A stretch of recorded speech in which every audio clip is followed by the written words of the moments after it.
इसलिए मेरे अजीजों, जो बात मैं कह रहा हूं वो ये है कि कुछ नहीं होना है इस्लाम का और कुरान का और अजमत इस्लाम का।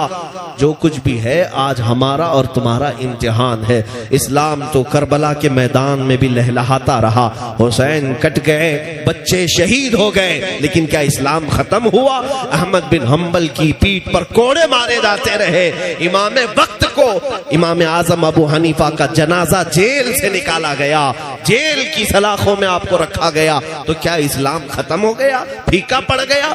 इस्लाम चंगेज के जमाने में भी लहरा रहा था, हलाकू के जमाने में भी लहरा रहा था। हर सालिम अपनी अपनी ताकत के मुताबिक। चंगेज और हलाकू वो हैं जिन्होंने मुसलमानों की खोपड़ियों से मीनार तामीर कर लिए थे, दरियाए दजला को मुसलमानों के खून से लाल कर दिया था। लेकिन बगदाद में तब भी इस्लाम खत्म नहीं हुआ। चंगेज का दौर आया, हलाकू का दौर आया, यजीद का दौर आया, कई ऐसे जालिम आते गए, लेकिन इस्लाम का ये पौधा हमेशा हरा भरा रहा। आज के जालिमों, तुम कान खोल करके सुन लो, ना तुम अपनी ताकत में चंगेज को पहुंचते हो, ना हलाकू को पहुंचते हो, ना तुम अपने जुल्म में यजीद को पहुंचते हो, ना फिरौन और हामान और शद्दाद को पहुंचते हो। तुम्हारी हैसियत तो उनके कीड़ों के बराबर भी नहीं है। उन जालिम और जाबिरों के जमाने में इस्लाम अगर फल फूल रहा था तो मैं यकीन के साथ कहता हूं, लाओ तुम्हारी सारी ताकतें, फिर भी यकीन ये कहता है कि सारे अंधेरों के अंदर भी अगर कोई रोशनी होगी तो मेरे दीन इस्लाम की होगी। बात है, वाह वाह वाह वाह, कुरान की होगी, मेरे मुस्तफा के नाम की होगी। अजीजान गिरामी, मैं अपने बच्चों को यही बात कहना चाहता हूं, हुजूर पाक सल्लल्लाहु तआला अलैहि वसल्लम के नाम पर अगर डराया जा रहा है, डरने की जरूरत नहीं। हाँ, शर्म और खौफ उसे होना चाहिए जो रेप के केस में अंदर जा रहा हो। जी क्या बात। शर्म और आर उसे हो जो चोरी के केस में अंदर जा रहा हो। अगर जराइम पेशा आदमी है, उसे जेल जाना पड़ रहा है तो सर झुका कर जाए।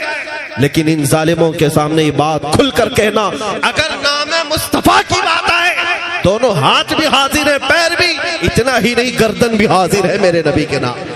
सुभान अल्लाह, सुभान अल्लाह, लब्बैक लब्बैक लब्बैक या रसूल अल्लाह, लब्बैक लब्बैक लब्बैक या रसूल अल्लाह, लब्बैक लब्बैक लब्बैक या रसूल अल्लाह, लब्बैक लब्बैक लब्बैक या रसूल अल्लाह। नारे तकबीर, नारे रिसालत, मसलके आला हज़रत हज़रत हज़रत। अगर तुम्हारे सीने में ईमान मजबूती से आ गया तो फिर तुम्हें बड़ी कुछ ताकतें हासिल करने की जरूरत भी नहीं, कुछ तुम्हें करने की जरूरत नहीं। तुम्हारा चलना फिरना भी कुछ लोगों के लिए अजाब बन जाए। हाँ, तुम खाली हुजूर की सुन्नतों पर आकर के देख लो, एक बार ये मजमा तय कर ले कि जितने हैं अब सब दाढ़ी रख करके निकलेंगे, जितने हैं सब मेरे मुस्तफा की दाढ़ी सजा करके जाएंगे। फिर सुनो सुनो, मैं हाथ उठाने वाला आदमी नहीं हूं, वो नाथ खान लोगों से आप उठवाइए।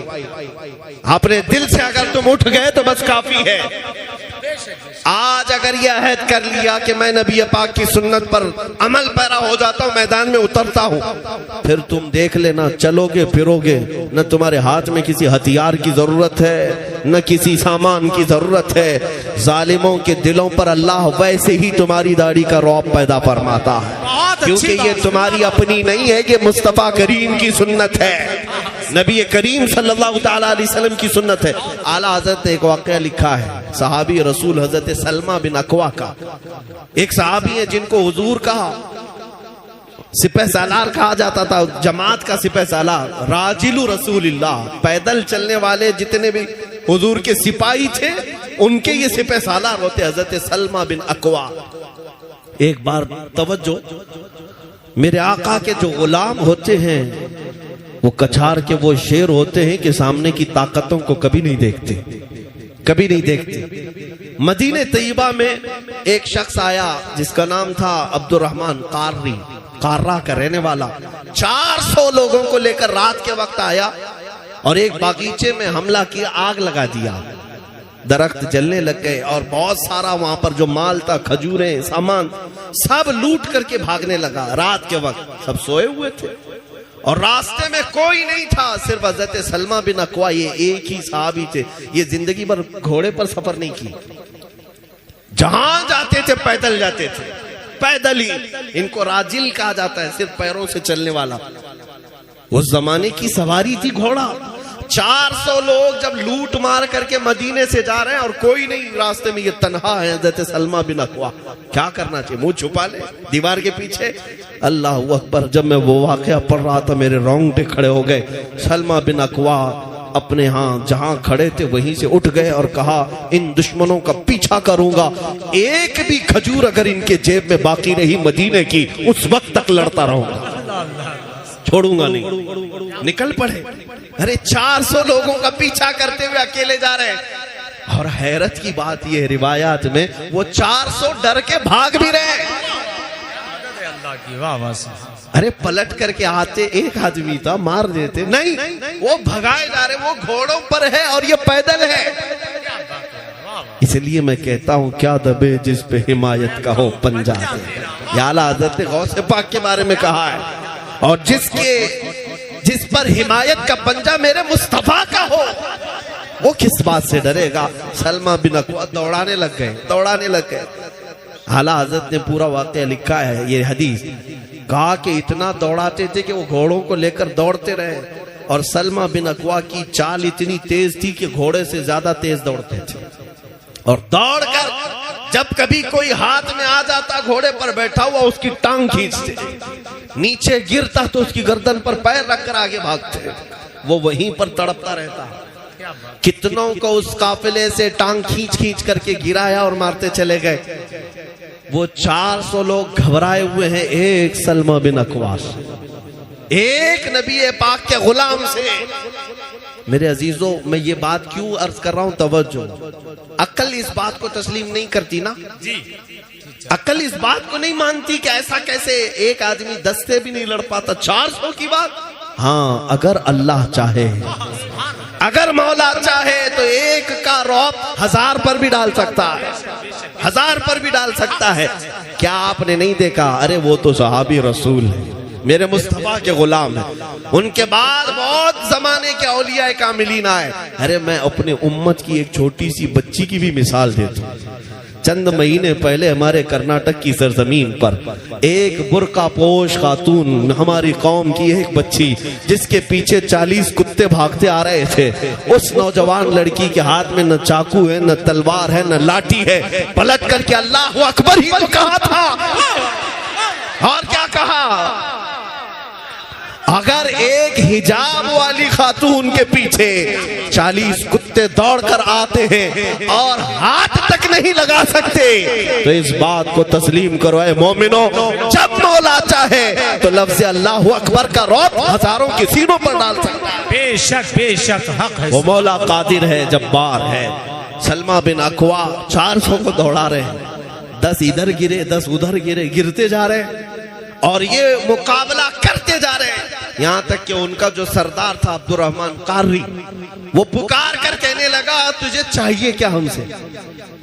तू कहां तक दौड़ाएगा? क्या चाहिए? कहा कि तुमने जो मदीने का बाग जलाया और जो माल लूटा है, जब तक वो नहीं लूंगा मैं मदीने वापस नहीं लौटूंगा। वो मुंतशिर हो गए। तो 400 जो थे, 15 इधर, 20 उधर, 25 इधर, सब पहाड़ों पर चढ़ने लग गए एक आदमी से जान बचाकर। जब पढ़ोगे तुम्हें हंसी भी आएगी और हैरत भी होगी कि रसूलुल्लाह के दीवाने डराते कैसे थे दुनिया। हाँ, डरे ऐसे में बुज़दिल लोगों को देख करके मुझे अजीब सा लगता है कि तुम उठो तो सही, तुम्हारे चेहरे में आज भी हुजूर की मोहब्बत है, तुम्हारे सीने में आज भी हुजूर का दिया जल रहा है। यही दौलत सबसे बड़ी है। और जब सलमा बिन अकवा चीखने लगे, पुकारने लगे, तो वो सब पनाह ले रहे हैं पहाड़ों की कोह में, अलग अलग अंदर। और उसके बाद कहते हैं, तुम वहीं रुको, हम सामान फेंक रहे हैं, हम सामान फेंक रहे हैं। जो लूटी हुई खजूरें थी वो फेंकने लगे, जितना था वो हासिल किए। और जब थक गए थे सलमा बिन अकवा, अरे एक आदमी 400 को दौड़ा रहा है और थक गए, सामान उठा नहीं पा रहे थे। कहा कि मुझे इस बात का एहसास भी नहीं था कि जब इनके पीछे दौड़ रहा था तो कम से कम मदीने वालों को बोल तो देता। किसी को खबर भी नहीं किया, अकेले आ गए। और उसके बाद हुआ क्या? सलमा बिन अकवा जब वापस लौटने लगे माल लेकर के, तो हजरत अबू कुतादा रदी अल्लाह ताला अन्हु एक सहाबी हैं, सुनिए, ये सब रख दो। हजरत अबू कुतादा रदी अल्लाह ताला अन्हु एक और सहाबी हैं जिनको फारिसु रसूलिल्लाह कहा जाता है। घुड़सवारों के सिपहसालार वो थे। वो 10 सहाबा के साथ आने लगे हजरत सलमा बिन अकवा के पास।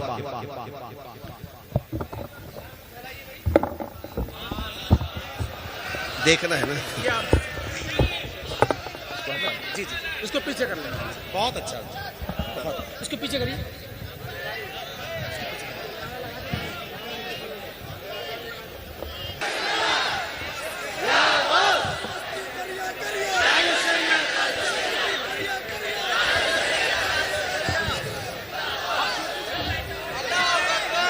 चले, अगर देखना ही अहम है तो हम खड़े होने पर भी फख्र महसूस करते हैं।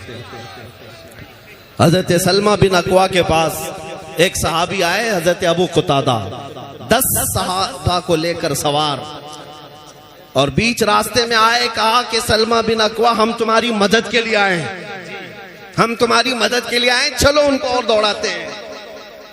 अब तवज्जो, हजरत सलमा बिन अकवा अकेले गए थे।